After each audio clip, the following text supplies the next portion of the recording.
capítulo 6, vamos ler a partir do verso 2. 1 Timóteo capítulo 6, verso 2.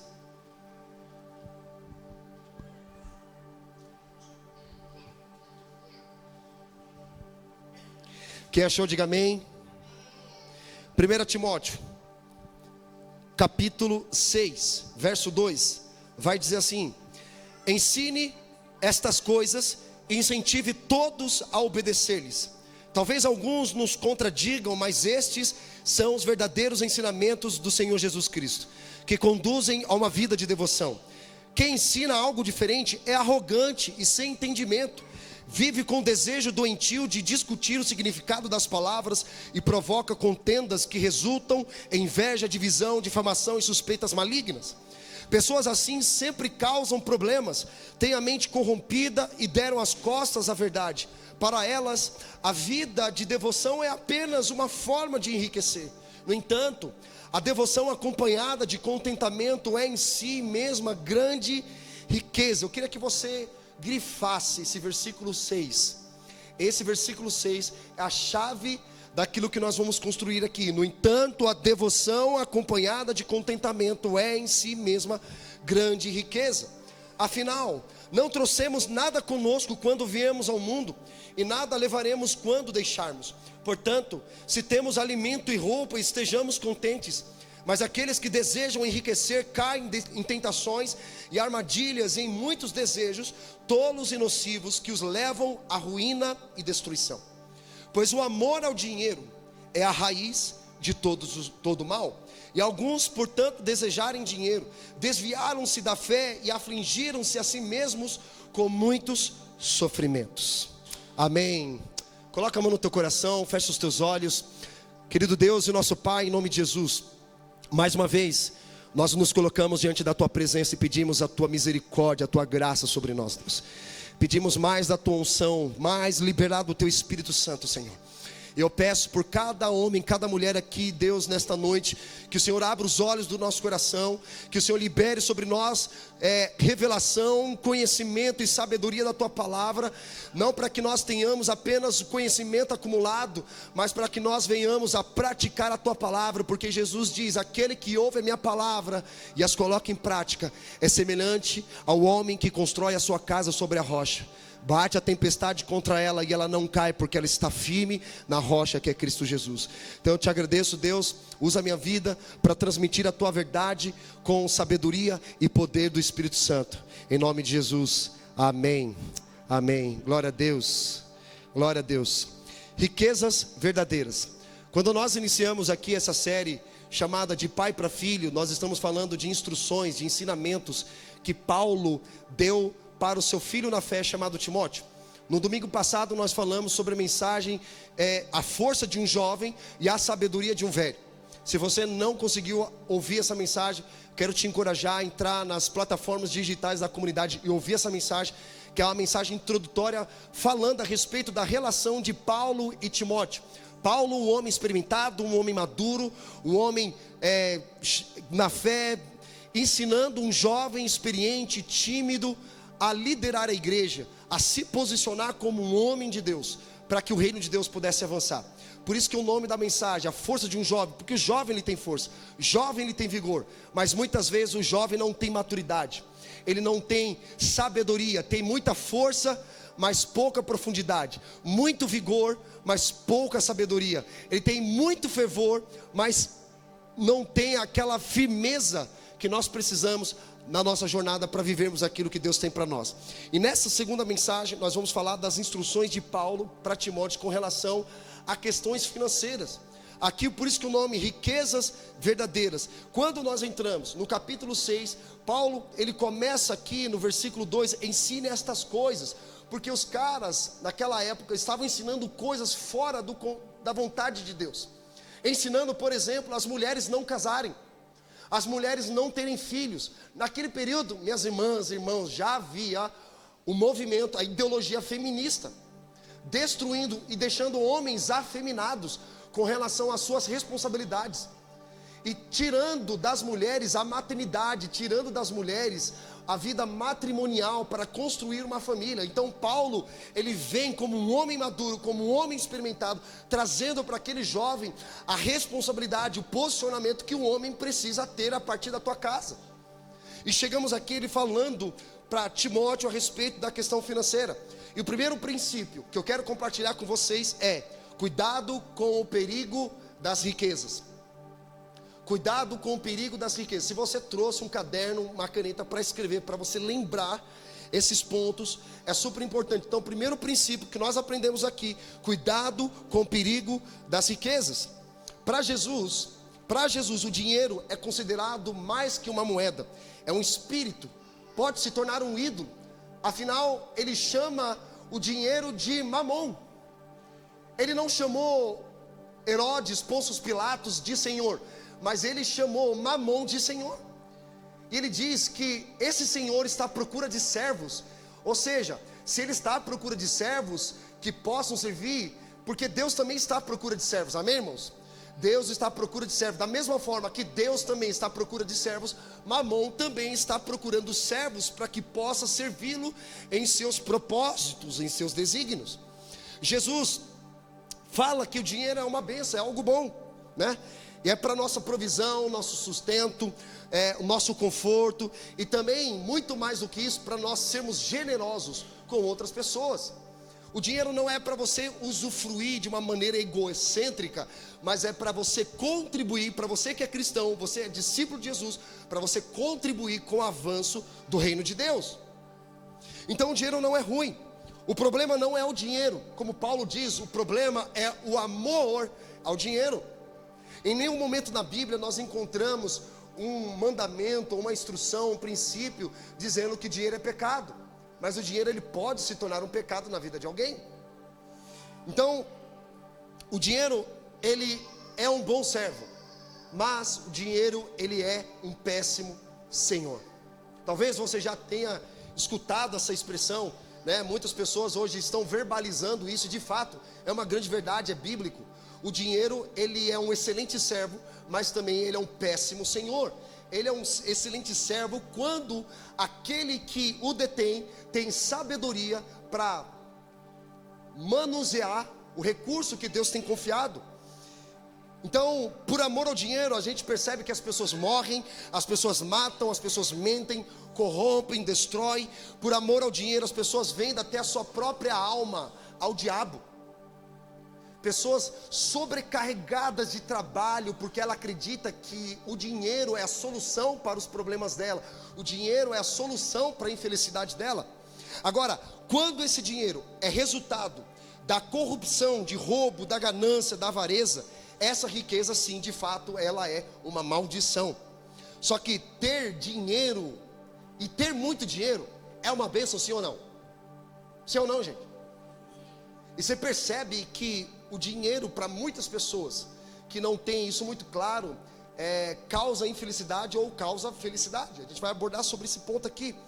Eu procurei na internet uma frase de um homem que foi considerado o homem primeiro bilionário que já teve história aqui nessa terra. Um homem chamado Rockefeller. Alguém já ouviu falar Rockefeller? Foi o primeiro bilionário que existiu na face da terra. Um americano lá nos Estados Unidos. Ele era dono de indústria petrolífica. Então ele se tornou, no comecinho dos anos 1900, você não era nem nascido ainda, ele tinha um monopólio ali da extração de petróleo. E ele fala o seguinte: o homem mais pobre do mundo foi um homem que só tinha dinheiro. O homem mais pobre do mundo foi um homem que só tinha dinheiro. Isso nos leva a fortes reflexões, principalmente quando Paulo está ensinando Timóteo a respeito do recurso financeiro. Em nenhum momento Paulo está se referindo ao dinheiro como algo ruim, como algo maldito, como algo horrível. Pelo contrário, ele está dizendo: dinheiro é bom, mas o amor ao dinheiro se torna um grande pesadelo na tua vida, se torna uma grande maldição na tua vida.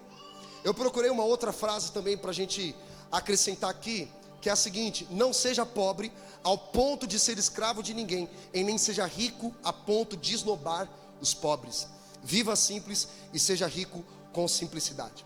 Aí eu procurei lá em Provérbios, principalmente, um versículo, ou melhor, Jesus falando o seguinte: que a riqueza de um homem não consiste na quantidade de bens que ele possui.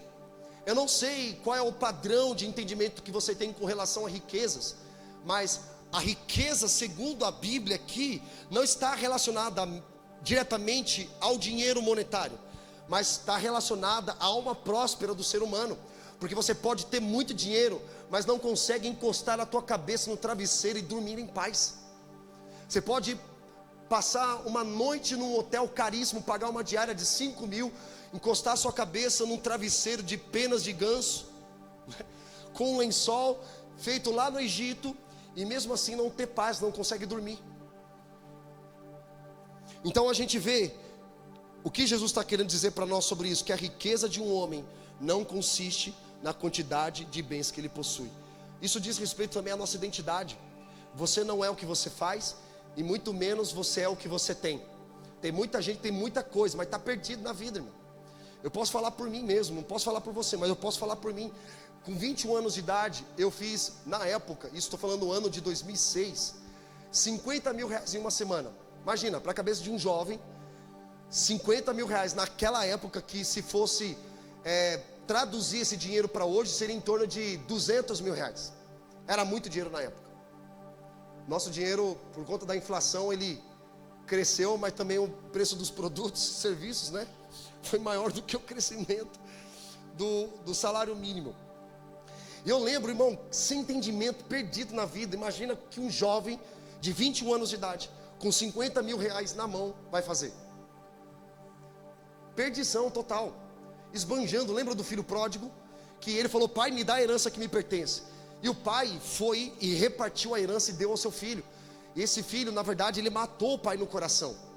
Porque você não pode dar a herança antes do tempo, antes que o pai faleça. Então ele mata o pai no coração, dizendo: me dá a herança que me pertence. E a palavra pródigo significa esbanjador. Repete comigo: esbanjador. Ele esbanjou, saiu gastando, mostrando para os amigos que ele tinha dinheiro, para que essas pessoas olhassem para ele como uma pessoa importante, que as pessoas dessem valor para ele. É assim que acontece com a natureza caída. A gente começa a correr atrás de coisas para que as pessoas valorizem aquilo que nós temos, não o que nós somos. Elas não estão interessadas em nosso coração, elas não estão preocupadas com a nossa vida, elas estão, na verdade, preocupadas com aquilo que você pode proporcionar para elas. E quando elas têm exatamente aquilo que você tem, elas descartam você. Relacionamento por conveniência. Vocês estão entendendo? Eu acredito que vocês já passaram por isso. É uma decepção muito grande, não é verdade? Para você administrar, uma frustração. Esses dias atrás, um tempo atrás, um médico amigo nosso, ele foi lá em casa e falou assim: pastor, eu estou fazendo um estudo sobre como que as pessoas lidam com frustrações, a partir do momento que elas investem tempo, elas investem recursos, ela investe serviço na vida da outra pessoa, claro, mesmo sem esperar algo em troca, mas aquelas pessoas simplesmente, elas viram as costas para você e vai embora e nem te agradecem. Como que vocês lidam com isso? Eu falei: rapaz, aí você pegou, hein? Acho que todo ser humano lida com isso. É difícil, é doloroso, não é? Porque é investimento de tempo, você construindo uma amizade, de repente a pessoa obteve aquilo que ela queria, virou as costas para você e foi embora, nem te agradeceu. Lembra quando Jesus curou 10 leprosos? Sabe quantos voltaram agradecendo? Quantos? 1.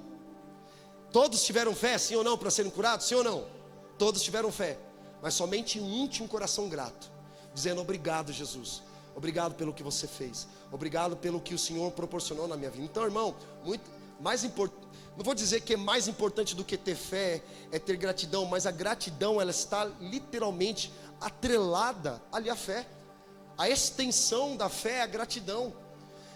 E quando nós cultivamos a gratidão, multiplica. Lembra que nós aprendemos aqui na série Milagres? Jesus operou o milagre da multiplicação a partir do momento da gratidão. Ou seja, quando há gratidão, há multiplicação.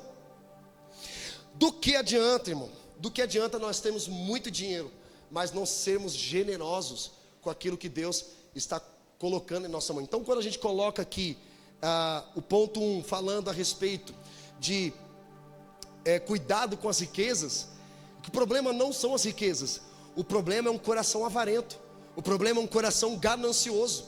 E você percebe, ela nunca tem recurso para compartilhar na cabeça dela. Ela sempre está em falta com alguma coisa. Ela pode ganhar rios de dinheiro. Cara, eu conheci uma pessoa que ganhava 20 mil reais por mês. Ela nunca tinha dinheiro e pedia dinheiro emprestado para colocar combustível no carro. Eu conheci alguém que tinha 1.000 reais, bem administrado, e o cara sempre tinha um recurso ali para fazer o que ele precisava fazer. Então o problema não é ter muito dinheiro, o problema é esse muito dinheiro ter você. É isso que Paulo está ensinando para o jovem Timóteo. Eu peguei outro versículo lá em Provérbios que vai dizer o seguinte: é melhor você ser pobre, honrado e honesto, do que ser rico, mentiroso e tolo. Agora, vamos lá, gente. É melhor ser rico, honesto e verdadeiro e íntegro. Não é verdade? Não faz mais sentido. Ninguém quer ser pobre, irmão. Você quer ser pobre? Você fez voto de pobreza. Eu fui da Renovação Carismática Católica. A gente andava com os franciscanos. Já ouviu falar dos franciscanos? Eles carregam uma corrente com um taus aqui que eles chamam. É um T, só que ele é bem desenhado esse T. E nesse cordão que eles utilizam, eles têm 3 dobras, 3 nós. Eles têm um nó falando sobre santidade, um nó falando sobre castidade e outro nó falando sobre o voto de pobreza. Quem já viu falar sobre o voto de pobreza? Eles fazem voto de pobreza. Muitos deles andam até descalço. Eles andam com aquela roupa marrom no calor, aquele cordão aqui nas costas e a cabeça raspada, porque eles se inspiram em Assis, acho que é Assis, Francisco de Assis, lá da Itália, que era rico, e o pai falou assim: olha, seguinte, se converteu a Jesus, então não vou te dar nada. Ele simplesmente tirou a roupa dele, entregou para o pai todo o dinheiro, falou: não quero, eu quero o meu Jesus. Então aí eles tomaram aquilo como um princípio para a vida deles. Fez um voto de pobreza. Jesus não pediu para ninguém fazer voto de pobreza. Sabe quando você vai lá no cartório, aquele dinheiro é caro para você casar, e eles te dão um formulário para você fazer o quê? Atestado de pobreza. Irmão, nunca na tua vida assine isso. E se você assinou uma vez na tua vida, se arrependa, peça perdão a Deus, porque você está atraindo maldição sobre a tua vida. Deus te deu o trabalho como uma fonte de recurso. Vocês estão entendendo? É Deus quebrando a nossa mentalidade para nós entrarmos num lugar de prosperidade bíblica. Você vai entender que existe uma diferença entre ser pobre, rico e próspero. Você vai entender, Paulo diz: não busque as riquezas, porque aqueles que buscam são tentados pelas riquezas, caem em condenações, se perdem, se frustram e se acabam em grandes problemas, em laços. Então aqui ele está dizendo: Senhor, tem um versículo que vai dizer também: não quero nem a pobreza nem a riqueza, me dê somente o necessário. Nós vamos ler daqui mais para frente. Então, outro versículo que eu separei aqui: mais vale o bom nome do que muitas riquezas. Cara, eu conheço muita gente pobre financeiramente, mas é íntegra. Aí vem aquele questionamento, você fala assim: cara, o cara é cristão, o cara é discípulo, vai na igreja, o cara ora, o cara jejua, o cara participa, mas o cara não prospera financeiramente. Muitas vezes é porque Deus não quer. Porque Deus ama tanto essa pessoa que não quer que essa pessoa se perca por conta da bênção de Deus. Tem pessoas que não estão preparadas para receber um recurso grande. Já viram aquelas histórias de pessoas que ganharam na Mega Sena e perderam tudo e ficaram mais pobres do que eram antes? Já viram isso? Fizeram até já documentário sobre isso. Outra coisa que eu encontrei no estudo é: alguém já ouviu falar aquela expressão lavar dinheiro? Aí às vezes a gente tem aquela imagem, né? O cara pegou o dinheiro sujo, aí foi lá no tanque, pegou a escova, começou a limpar. Você já pegou dinheiro na rua? Achou dinheiro na rua? Alguém já achou dinheiro na rua? Amassado, né? Aí vem aquele pessoal que faz aquelas analogias, né? Você ainda não perdeu o valor, pisaram, rasgaram você, e aí você não perdeu o valor porque você, né? Quem já viu essas analogias que o pessoal faz aí? Essa expressão, lavagem de dinheiro, são pessoas que ganharam de forma ilícita, desonesta, com avareza e ganância, e aí eles procuram meios para poder lavar aquele dinheiro e trazer aquele dinheiro como algo proveniente de uma fonte verdadeira. Se você jogar no Google, vai aparecer lá Banco do Brasil, os bancos falando sobre dinheiro sujo, lavar dinheiro. Então a expressão brasileira que surge, lavar o dinheiro, são pessoas gananciosas, pessoas que correm atrás das riquezas e elas procuram meios de alguma forma, laranjas, abre empresas. Você quer um exemplo também? Quando nós fomos abrir a conta bancária da igreja, a gerente do banco falou assim: eu quero todos os documentos de todos que participam do estatuto da igreja, porque eles recebem uma enxurrada de pessoas querendo abrir igreja para fazer lavagem de dinheiro. Tu acredita numa coisa dessa? Porque é um meio que não chama atenção, né? A igreja entra como doação, né? Então assim, pessoas que querem lavar dinheiro através CNPJ da igreja. Graças a Deus nós não temos esse problema, em nome de Jesus, nunca teremos. Então esse é o cuidado com essas riquezas. Segundo princípio que nós aprendemos aqui: dinheiro não traz felicidade, mas traz facilidades. Se tem uma pergunta que a gente mais recebe das pessoas com relação ao dinheiro: pastor, dinheiro traz felicidade? O que você acha? Para algumas pessoas, não, lógico que traz, cara. Aí eu fui dei um Google no YouTube lá nos coaches, né? E até coach cristão, e como se existisse coach cristão, né? Dinheiro traz felicidade. Dinheiro traz felicidade. Aí nas reflexões que eu tive, eu percebi que por mais que ele falasse isso, é uma meia verdade é uma mentira. Dinheiro não traz felicidade, dinheiro traz facilidades. Repete comigo: dinheiro não traz felicidade, mas facilidades. Então a falta de dinheiro traz infelicidade, porque, vamos lá, vamos raciocinar aqui. Quando você não tem dinheiro, como você fica? Triste, chateado, não é? Ainda mais quando tem um boleto se aproximando, uma conta venceu, ou tem alguém te cobrando, te ligando, você tem que colocar ali no modo avião, no modo foco, para você não receber as ligações, as mensagens, aqueles SMS. Cuidado, viu, gente? Cuidado que nessa semana aí tomamos um golpe de uma venda de celular por R$200. Olha, problema.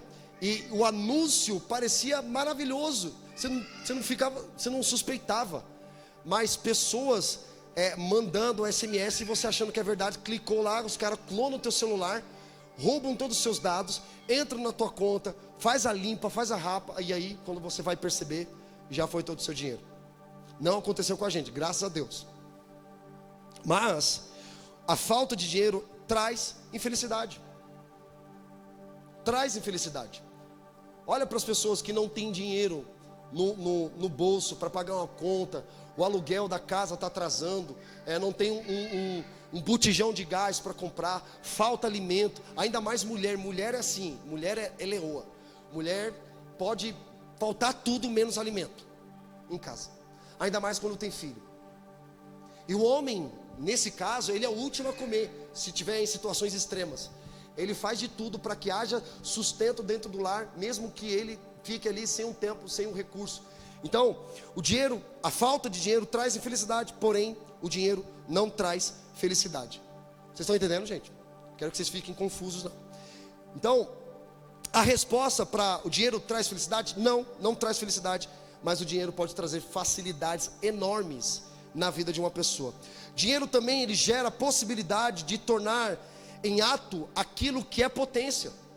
Agora, recurso financeiro nas mãos de pessoas verdadeiras, pessoas íntegras, meu amigo, vai potencializar ainda mais. Na verdade, o dinheiro, ele vai potencializar quem você é. Se você é um mau caráter, você será um mau caráter com dinheiro. Agora, se você tem um caráter desenvolvido em Cristo, você terá um caráter com recurso. Porque o recurso é provisão de Deus, Deus sabe para quem entrega. Talvez você olha para as outras pessoas que elas conquistaram recursos de formas ilícitas, de formas gananciosas, e olha, Deus, mas como que o ímpio pode prosperar? Como que o ímpio tem recurso, eu não? E a Bíblia fala, não olhe para o ímpio, porque a gente pode entrar nesse lugar de comparação. Quantas vezes, irmão, você já entrou no Instagram e viu pessoas que você segue, indo para uns lugares que você gostaria de estar, mas você olha para a sua conta bancária e fala, misericórdia. Você vê os lugares que ela vai comer, as pessoas com que ela anda. Isso pode gerar ali no coração daquela pessoa uma comparação. E essa comparação te leva a uma orfandade. É você sempre considerar que o que o outro tem é melhor do que o que você tem. Lembra daquela expressão, a grama do vizinho é mais verde? Hoje em dia a gente tem que provar, né, que grama é verde para as pessoas. Então assim, não se compare com o que as outras pessoas têm. Esteja plenamente satisfeito com o que Deus confiou na tua mão. O dinheiro, ele pode gerar experiências que sem ele você não teria. Como é bom, irmão, ter recurso financeiro ali, provisão de Deus, para que você possa fazer coisas que você sonhou. Por exemplo, Joaquim hoje falou assim: pai, eu tenho um sonho. Eu falei: qual, meu filho? Andar de kart. Eu falei: é meu também quero. E por que a gente não vai agora? Porque na cabeça de criança é tudo resolvido, tudo fácil.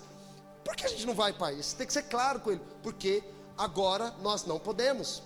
Quando nós tivermos recursos suficientes para irmos, eu quero ser o primeiro a ir com você. Eu nunca fui. Eu quero ter essa experiência. Se tiver algum irmão pegando aí no espírito, quiser levar o pastor e o Joaquim ainda junto, tamo junto. Então assim, ele gera experiências. Agora, quando nós colocamos também, não somente nós temos experiências, abrir possibilidades para a gente usufruir, nós precisamos ter uma mente coletiva. Ou seja, uma mente coletiva gera generosidade, estender essa bênção na vida do outro. A gente sonha, irmão, avançar, a gente sonha expandir o reino de Deus, mas isso é feito também com recursos, não é só com oração. Lembra lá o derramar do Espírito Santo em Atos 2? Sabe o que aconteceu? Quando o Espírito Santo desceu de forma poderosa, a Bíblia diz que não havia nenhum necessitado. Eles repartiam com cada um que tinha necessidade e dividiam tudo em comum. Olha que poderoso isso. Mas por quê? Porque o Espírito Santo estava no meio deles. Em nenhum momento você vê que o Espírito Santo pediu para eles fazerem isso. Não pediu. Mas havia uma convicção tão forte ali no coração deles, um propósito no coração deles, que eles foram impelidos pelo Espírito Santo. Eles foram convencidos de fazer algo para o reino de Deus avançar. Então eles vinham, vendiam as propriedades, lançavam os pés dos apóstolos. Os apóstolos colocavam o que debaixo dos pés e não nos bolsos. Vocês estão comigo? Quantas pessoas foram feridas nessa área? Quantas pessoas não querem vir de igreja por uma questão de financeira? Um assunto que a Bíblia mais fala, sabe qual é? De dinheiro. No começo do ministério eu falei: Deus, eu vou pregar sobre tudo, menos de dinheiro. E aí Deus falou assim: você foi chamado para agradar a homens ou agradar a Deus? Eu falei: agradar a Deus, é claro, óbvio. Então fale sobre isso, ensine a igreja a administrar os recursos que vêm sobre as mãos dela, para que elas possam avançar com o reino de Deus. Então, irmão, todo recurso que vem na tua mão, obviamente, claro, você precisa usufruir sim desse recurso, mas nunca esquecer que através do seu recurso o reino de Deus avança. Faz sentido para você? Vamos avançar aqui. Terceiro e último princípio que nós aprendemos: a verdadeira riqueza é ter uma vida de devoção e contentamento. Então nós vemos aqui, cuidado com o perigo das riquezas. Segundo, nós vimos que o dinheiro, ele não traz felicidade, mas ele traz facilidades, nos proporciona experiências que a gente jamais imaginou ter. Quantos aqui gostariam de viajar para a Europa, conhecer outros países, pregar o evangelho, fazer missões? Tudo isso precisa de recurso financeiro. Maravilhoso investir em missionário. Nós somos uma igreja missionária que acredita em missões. Missões locais, missões transculturais, acreditamos nisso, mas precisamos do recurso. Então nesse terceiro aqui é a cura para um problema, algo que pode ser um grande problema, um grande mal na nossa vida. A verdadeira riqueza, repete comigo: a verdadeira riqueza é ter uma vida de devoção e contentamento. Repete comigo: devoção, contentamento. Mais uma vez: devoção, contentamento. Olha que Provérbios 30, versículo 7 a 9 vai dizer: ó Deus, eu te peço 2 favores, concede-os antes que eu morra. Primeiro, ajuda-me a ficar longe da falsidade e da mentira.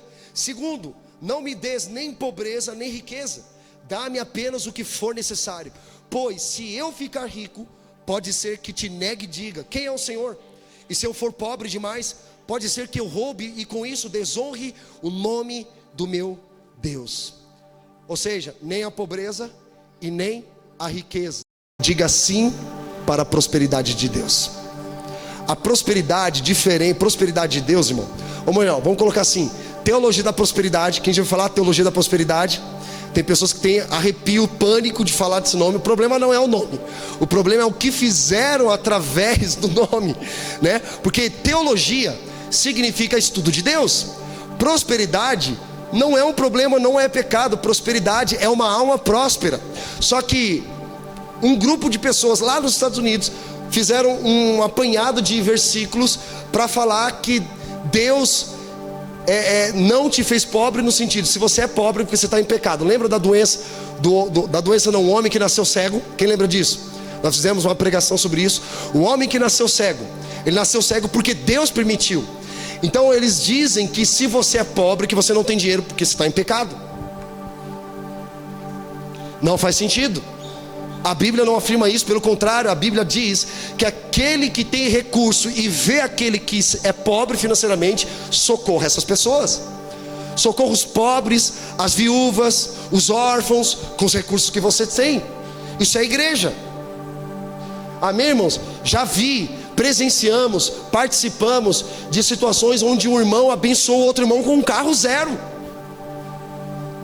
Irmãos que estavam aqui nessa comunidade, que tinham aluguéis atrasados, irmãos se levantaram e supriram a necessidade daquela pessoa. Contas, N situações, poderia ficar aqui a noite inteira falando de testemunhos, de coisas sobrenaturais que nós presenciamos. Então o abençoado não é aquele que recebe, abençoado é aquele que estende a bênção na vida daquela pessoa, porque é melhor dar do que receber. E olha só, nem a pobreza e nem a riqueza, mas sim uma alma próspera. Coloca a mão no teu coração e diz: Senhor, eu não quero nem a pobreza e nem a riqueza. Mas peraí, gente, vocês vão dizer com fé. Fala assim: Senhor, não quero nem a pobreza nem a riqueza, mas eu desejo uma alma próspera. É isso que a Bíblia nos ensina. A riqueza, ela tem o poder de potencializar quem você é, irmão, como nós abordamos aqui. Então o que a Bíblia nos ensina? Buscar a ter uma alma próspera. É isso que Paulo está dizendo para Timóteo.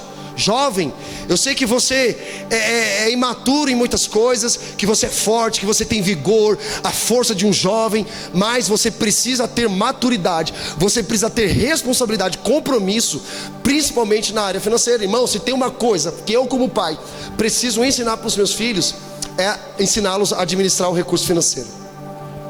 Se tem um legado que eu preciso transmitir para o meu filho, extremamente importante, é ensiná-los a administrar os recursos financeiros que Deus tem provido para nós. E eles, da idade deles, se tivesse na minha casa, na época quando eu era criança, esse entendimento aplicado, irmãos do céu, seria diferente. Eu oro assim: Deus, eu queria, com esse pensamento, pensando lá atrás, eu queria estar aqui hoje sendo cristão, discípulo, apaixonado por Jesus, mas com muito mais recursos financeiros que eu porventura tenho. Eu faria muito mais coisas, porque Deus está à procura de destinatários verdadeiros para transferir recursos nas mãos de pessoas que têm propósito de vida, que têm uma visão de vida. E se você tem uma visão, Deus te dá a provisão.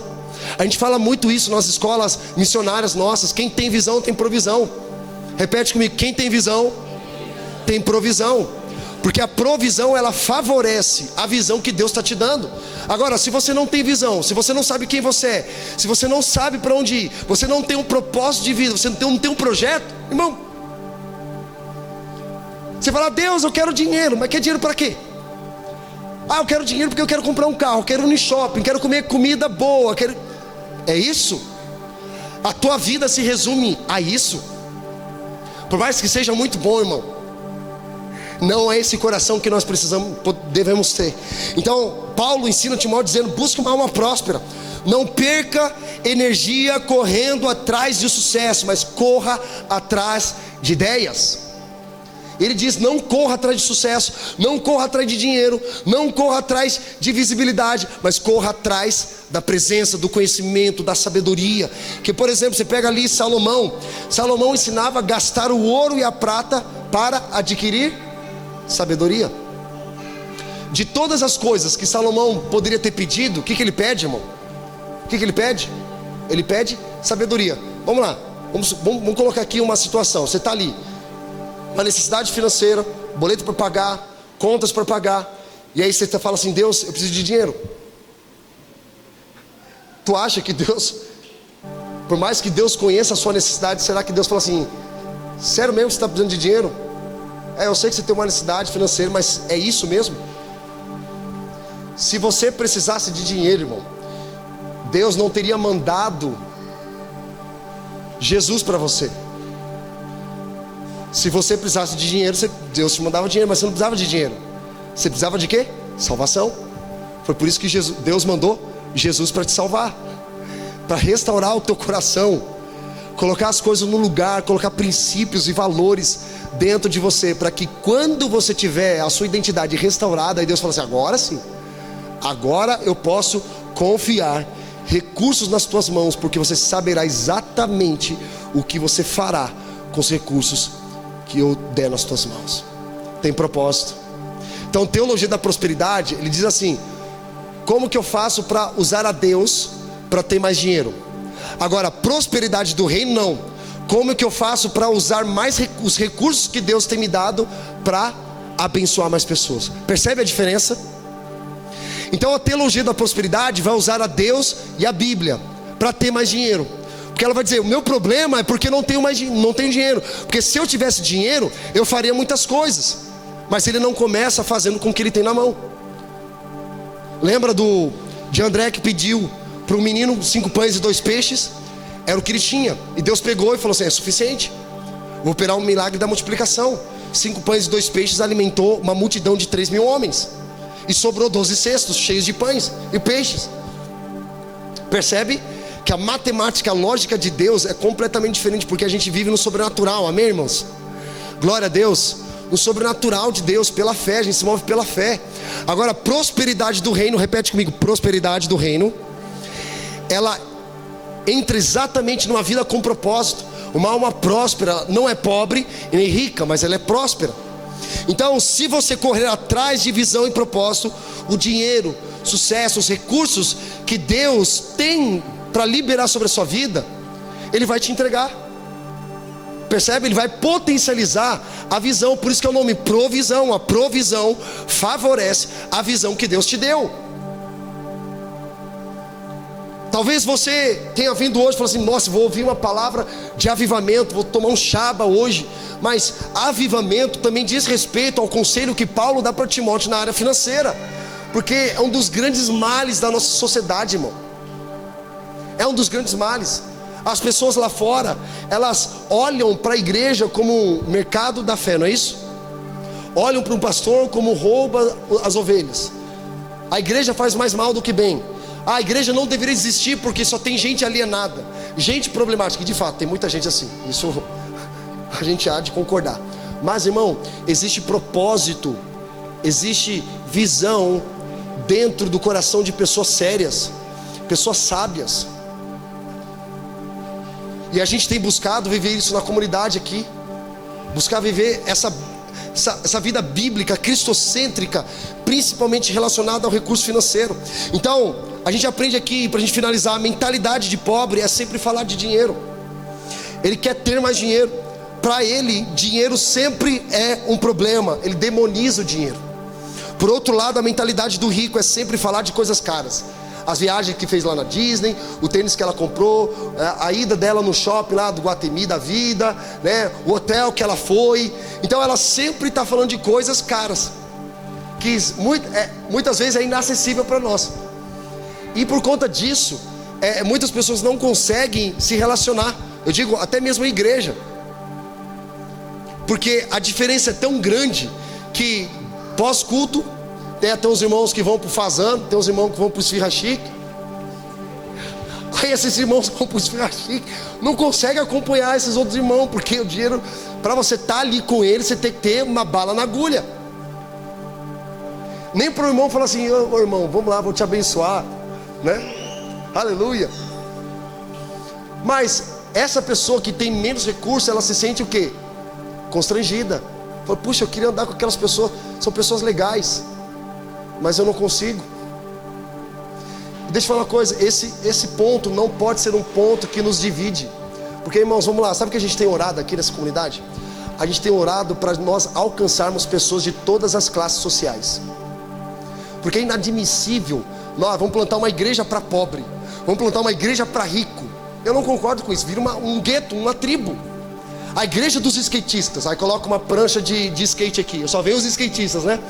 A igreja dos surfistas, aí coloca uma prancha de surf, só vai lá os jovens tatuados, curte reggae, né? Eu já fui uma vez numa igreja de roqueiros, a Clash Church, só os caras de preto, coturno, rock, tá? Eu gosto, mas não, você fala assim: meu Deus, cara, é um gueto. É um gueto, é uma tribo isolada. Para nós não faz sentido isso como igreja. Nós oramos por pessoas de todos os tipos, de todas as classes, raças, povos, línguas e nações. Pessoas de todas classes sociais e econômicas. Sabe, o sonho de Jesus é onde senta um pobre e um rico no mesmo lugar. Eles se dão as mãos, tomam a ceia juntos e se abraçam, se amam. Qual é o papel do rico? Investir, ajudar aquele pobre a prosperar financeiramente e dizer para ele que o dinheiro não é senhor dele, o dinheiro é servo dele. Quando os apóstolos pisavam no dinheiro, quando eles lançavam aos pés dos apóstolos, os apóstolos diziam: o dinheiro não é o nosso senhor, o dinheiro é o nosso servo. O dinheiro existe para servir os propósitos do reino de Deus. E aqui, quando nós olhamos para uma mentalidade, uma mente próspera, a gente vê essas pessoas correndo atrás de ideias, de projetos, de visão. Ela sempre tem um projeto, fala assim: cara, tem um projeto maravilhoso. Para quem me conhece, vive comigo, minha cabeça borbulha de coisas que eu penso para servir e alcançar pessoas. Mas precisamos daqueles que estendem as mãos financeiramente. Irmão, nós estamos gritando a plenos pulmões, culto após culto, semana após semana, sobre o evangelho que transforma a nossa vida. E você precisa abraçar isso. Você precisa tomar para você. Não é para nós virmos aqui apenas termos uma experiência, chorar, por mais que isso seja bom, irmão, glória a Deus por isso. Mas Deus quer nos tirar desse lugar de ser apenas salvo. É confortável. Ah, eu estou salvo, fui batizado nas águas. Glória a Deus, irmãos. Eu já passei muito assim, muito tempo assim, sabe, uma mentalidade consumista. Por isso que a gente falou, quando nós estamos aqui no culto, não é para nós sermos cheios do Espírito Santo, é para nós transbordarmos sobre as pessoas aquilo que nós carregamos. Então nós não estamos brincando de ser crente, nós estamos levando isso aqui a sério. Nós estamos levando esse ponto do evangelho que tem poder para nos transformar, para transformar outras pessoas também. Então nós não podemos ser egocêntricos, ficar nesse lugar confortável, né, numa cadeirinha boa, né, numa estrutura bacana e tal, um ar-condicionado, é legal, irmão, glória a Deus por isso. Mas nós desejamos mais. Nós queremos alcançar mais. Nós queremos alcançar sua mãe, nós queremos alcançar o seu pai, nós queremos alcançar seus irmãos, seu cachorro, seu papagaio. Eles precisam de salvação, irmãos. Então nós não podemos ficar no nosso saleiro, no nosso conformismo, e simplesmente culto após culto ouvir uma palavra abençoada, maravilhosa, e não nos movermos na grande comissão. A nossa igreja é missionária. A nossa igreja carrega a missão nas veias. É Deus te tornando um discípulo, é Deus te levando, empurrando. Lembra que nós mostramos? Seguiu a Jesus, é transformado por Jesus, agora precisa pregar o evangelho e fazer discípulos. Você carrega algo, irmão, pelo amor de Deus. Nós não podemos ficar ali lambendo as nossas feridas, ai meu Deus, olhando para o passado, ficando escravo do passado. Paulo está dizendo para Timóteo, na mensagem anterior, Paulo trabalhou em 3 problemáticas de Timóteo: tímido, timidez, falando: Paulo, Timóteo, seja corajoso, não se envergonhe das minhas algemas, das minhas prisões, não se envergonhe do evangelho, abrace a cruz de Cristo. E ele fala: Timóteo, você é jovem, mas você precisa de sabedoria. Timóteo, você é fervoroso, mas precisa de profundidade. E falando também da enfermidade que ele tinha, falando, Timóteo, cara, coloca um pouco de vinho aí nessa bebida, de água aí, para fortalecer você. Você vê um pai, o coração de um pai chorando por aquele jovem, era um filho na fé, irmão. A gente chora por vocês.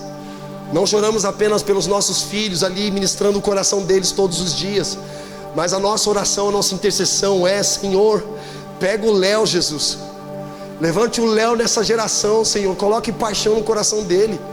Orando pela Camila, Deus toque a Camila, que ela, Senhor, que ela é uma pessoa livre, liberta, para derramar, levar cura sobre pessoas. Nós temos orado por vocês, intercedido por vocês, para não ficar na zona de conforto, irmão, porque Deus tem coisas grandiosas para nós. Nós vamos abraçar, nós vamos entrar nesse lugar. Na verdade já estamos. Então nós vamos orando e apressando a volta de Jesus. Orando e apressando, irmãos. A gente sonha alto, porque o mesmo trabalho de sonhar alto e pequeno, ou melhor, dá o mesmo trabalho sonhar alto e pequeno. Vamos sonhar grande. Vamos sonhar grande. Estamos sonhando para nós alcançarmos outras nações, irmãos. Talvez você se acomodou tanto em Taboão da Serra, zona sul de São Paulo. Tá tranquilo, tá favorável aqui. Aí Deus fala assim: não, eu vou impulsionar vocês para lugares mais longes ainda, para vocês alcançarem pessoas que ninguém quer alcançar. E vocês vão gastar a vida de vocês nisso. Porque, irmão, o Evangelho é a nossa vida. Não é parte da nossa vida, é a nossa vida. Eu respiro isso todo dia. Eu como Evangelho, eu durmo pensando no Evangelho, eu oro pensando no Evangelho, eu faço todas as minhas atividades pensando na grande comissão de avançar e alcançar os perdidos e discipular as nações. E a nossa igreja está nesse lugar, sabe? Mas Deus fala assim: ei, dá para vocês irem mais fundo. Vocês precisam abraçar a ousadia, sabe? Anunciar um divórcio contra um conformismo, sabe? Anunciar um divórcio contra a vida rasa e superficial. O culto vai acabar, a gente vai voltar para nossa casa, o Espírito Santo vai comigo, mas a minha preocupação é: Senhor, e a segunda-feira desses irmãos? Será que vai ser palavras lançadas ao vento, que eles não vão romper? E nós temos orado e jejuado por isso também, porque existem castas de demônios que só saem por intermédio de jejum e oração. Nós temos orado, irmão, por vocês, intercedido. A gente se colocou de joelhos por vocês. Então façam valer a pena o sacrifício de Jesus. Façam valer a pena o sacrifício de Jesus. Essa é a razão da nossa vida, da nossa existência. Vamos entrar nesse lugar. Vamos abraçar uma vida sobrenatural de Deus. Vamos abraçar a cruz de Jesus, tomar a cruz, renunciar a nós mesmos. Está disposto a renunciar e falar: Deus, eu não estou satisfeito com a minha espiritualidade. Existem águas mais profundas. Está meditando em Ezequiel 37, águas mais profundas. Eu quero estar, Senhor. Feche os teus olhos.